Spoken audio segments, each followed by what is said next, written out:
Today I'm going to talk about something that came up a lot in the last couple of years on my blog, namely, why I'm not afraid of spoilers. Generally, I prefer to go into a film not being spoiled, but even if it is, I usually don't mind that much. In fact, sometimes I actively seek out spoilers. Now, I'm going to warn you, it's hard to make a video about spoilers without spoiling anything, so I will warn you right now, I am going to spoil the following 2 films in this video.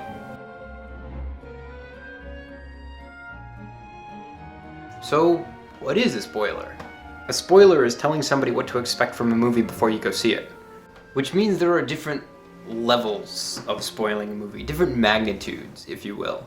Let's take The Sixth Sense as an example. If I told you that Bruce Willis actually died in the opening scene, and he's been haunting Haley Joel Osment for the whole film, you'd no doubt consider that a spoiler. But what if all I told you was that the ending is bittersweet? What if all I told you is that it's a supernatural thriller with a romantic subplot? What if all I told you was that it's a Shyamalan film? An early Shyamalan film. At what point does information about the film go from just information about the film to a full-blown spoiler? Don't we all want at least some form of spoiling before we go see a film? I'm talking about something as basic as knowing what genre it is, because genre is a spoiler. A mild spoiler, but a spoiler nonetheless. When we say romantic comedy, neo-noir, historical drama, it puts a series of expectations in our heads. It's not exactly giving away the ending, but it is a form of cluing us in to the content of the film. Speaking of giving away the ending, back in the olden days, no, the real olden days, there were only 2 genres, comedy and tragedy. And back then, comedy didn't mean funny haha. Why else would they call Dante's Inferno the first act of a divine comedy? Fucking Dante. No, back then, comedy meant it ends happily.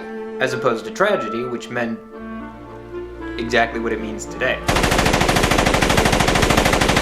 Which is way more information than modern reviewers tend to want to reveal when they talk about any given film.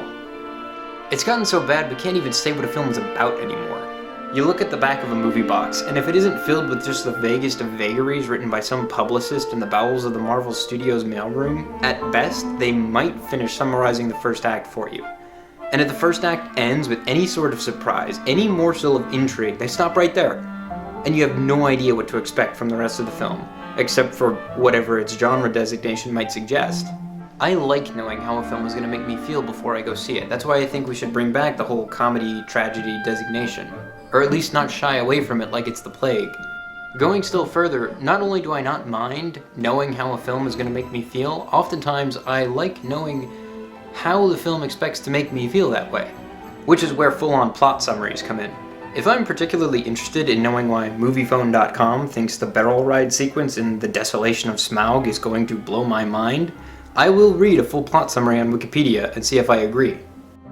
Here's why I think most people have a strong, visceral gut reaction to avoiding spoilers at all costs. The reason is because you can only watch a film for the first time once, and people want the viewing to be special. And for a lot of people, what makes it special is not knowing what comes next.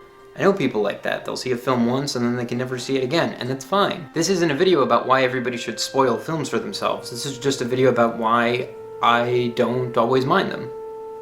And if you want to see some pretty remarkable thoughts that aren't my own on this subject, go read the Wikipedia page which explains why they don't use spoiler alerts on any of their articles. And on a more personal soapboxy note, I believe that reading detailed plot summaries before you go see a film can spare you from watching a lot of crappy movies. There's a problem in Hollywood, which I'm sure I'll go into in a future video, but it basically boils down to this. Movies are expensive. They cost a lot to make, and producers want as much of a guaranteed return on their investments as they can get.